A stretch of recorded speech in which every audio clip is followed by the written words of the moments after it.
Good morning. You listen to FloorDaily.net, and I'm Kemp Harr. This morning, my guest is John Stevens, who's the Vice President of Marketing with Shaw Contract Group.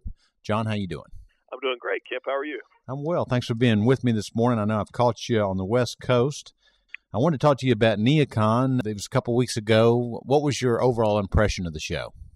You know, it was. I thought the energy level of NeoCon was probably a little bit higher this year than maybe in the past couple of years. One of the things we saw, and maybe two trends perhaps. One is more international participation. We saw more clients from Asia and Latin America specifically than perhaps in years past. And I'm not sure if that's due to the fact there were more participating in Chicago, or the Shaw Contract Group brand continues to expand its presence globally, and maybe a combination of those. But that was certainly one trend. And I think the other one we saw was lots of end-use clients there who are working on major projects, oftentimes with their design consultants, spending time with our team. But those were maybe the two trends that seemed a bit different than in the past, but overall I thought it was a successful NeoCon for us. You know, I have heard this comment about more end users in the showrooms, and you know that some of them were coming with their design partners and some were coming by themselves. So yeah. I thought that was interesting. Okay. Well, I did interview Reese about product, so we won't talk a lot about that. I did want to talk to you, though, about another news item that I think is newsworthy, and that is that you are any day now going to be opening your manufacturing facility in mainland China, and it's actually in Nantong, China. Where is Nantong?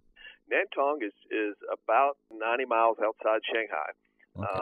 And yeah, we are. It's an exciting time. You know, we have our customer service group operating out of Nantong up and running, and have been operational for the last several weeks, and doing a great job establishing those connections and relationships with our clients and throughout Asia. And then the plant is, you're right, in July we'll be operational. We're already making carpet. We're training our people there, and you know, bringing them into being a part of the Shaw team. So we're excited. Our clients are excited that we're going to have the first cradle-to-cradle carpet tile manufacturing facility in Asia operational. Okay. Now, this has been a couple of years in development, hasn't it? It has been, and yeah, I think we've learned a lot through the process, and certainly establishing a stronger sales presence in China and throughout the region. And you know, we have, during that time, we've built showrooms in Shanghai and Beijing and Hong Kong, and it has been an extensive process. But we're excited about having the payoff and be able to service our clients throughout Asia with products. Got the Shaw Contract Group design, cradle to cradle, and with the service that they need in projects where we can produce it locally. All right. Now, one of the things you mentioned on the showroom floor was that you developed a website that's shawcontractgroup.cn. I looked at it yesterday, and when you go there, if you don't understand Chinese or know how to read it, there is one little spot you can push. It says EN. And when you click on that, everything turns back into something I can read. But you and me both. I'm still working on my simplified Chinese and Mandarin. But yeah, it is. It's critical, and not only is it a site that's got translated content, but it's thought out differently, both from a technology standpoint. So we have higher speed performance in mainland China, but also a usage standpoint. It's optimized for mobile devices, where certainly there's higher mobile usage in China than perhaps in the States. And yeah, it gives us a strong presence to be able to communicate who Shaw Contract Group is, but also give our clients access to product information quickly, either on a desktop or mobile application in both English and applied Chinese. Okay. And you mentioned a minute ago about NeoCon that there was a big international presence, and you actually had some of your own. You brought part of your Chinese team to the U.S. show. I remember talking to Anna, was one of the people, and she was talking to me about a product that I guess was designed maybe primarily for that market, but will be introduced worldwide, and that's Collide. Yeah, Collide's interesting. About a year ago, Kemp, we had our design team, core members of our team, spent 6 months researching design trends globally, and actually produced a film about political, social, economic issues, how that impacts design, and how humans interact with design, and really all the way to color, and created a color forecast. We've shown that film either live or online to thousands and thousands of designers across the globe, where our global design team, one of our studios in Carsville, was really inspired by part of that film and created from those trends a collection called Collide.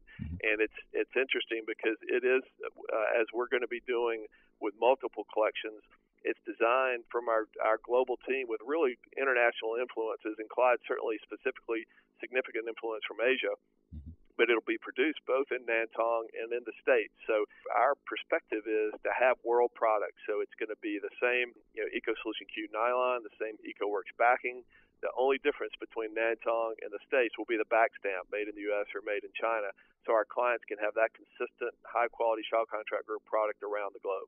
And I guess that's an interesting debate, if you will. I'm sure some of our listeners would be interested to hear your perspective on whether or not you can design a product that works in all markets. What's your theory on that? Well, and I think it's a great question, and it's something we're continuing to evaluate and learn about. But one of the things, especially in the commercial architectural and design community, I think we're defined more by similarities than we are differences. And we see that specifically in Asia and the Americas. From a design perspective, there are a lot of similarities in trends and the application of those trends. But one of the things that we're really working on is looking at influences regionally from across the globe and applying those influences into our design process and into our design briefs, and really understanding how product is being used and what those drivers of product selection are, whether it's in Brazil, China, Russia, India, Singapore, Australia, or the States, and making those inputs into our process and exposure and experiences that our design team has that influences the way we create product. Yeah. When I go to Domatex almost every year, and I look at, now this is on the residential side, but I look at what they call carpet over there in Europe versus what we make. And I mean, it's night and day difference. Well, I do think that Europe, it may be the one region that has sometimes stark differences in flooring versus Asia and the Americas and other parts of the globe. But even there, certainly a lot of the Shaw Contract Group has success, and a lot of our products have, we have created demand in Europe for that. But I agree, I do think that there is a European aesthetic perhaps that is marked different than other parts of the globe. Yeah. All right. One quick last thing I want to talk to you about. You have this award contest that you do every year. It's an A&D contest where you have firms submit their work, and then you have judges issue awards for it. And you've expanded that, I guess, along with this whole concept of being more of a global brand with the Shaw Contract Group. I know it's called Design Is. It's in its 8th year. And this year, you not only have the vertical sectors, but you also have regional awards. Tell us a little bit about that, if you would. Yeah, Kemp, the award kept continuing to expand. In fact, this year we had, I think, nearly 380 entries from 27 countries. And to recognize great design across the globe, we added what we're calling market segment awards. So instead of just these global awards, where generally we have a panel of judges who will select 4 or 5 awards that represent great design for in 2012 or 2013 in the context of when they're looking at the projects, we wanted to be able to recognize great design in each market segment: healthcare, education, retail, hospitality, corporate office, but also regionally. So we had a panel of judges, 26 judges from 7 countries, look at all the entries and award these market segment, both in the vertical segment but also geographic regions awards. Those became the finalists for the overall Shaw Contract Group Design Is Award that will be announced in September. The other element of that is they also became the finalists for the People's Choice Awards, which we've done every year, and we put those on our website in early June. And already we've had over 1 million votes for people going on and selecting the project that they think it represents great design in 2013. So it's been a really exciting way for us to recognize our clients and great work and celebrate the impact that design has across the globe.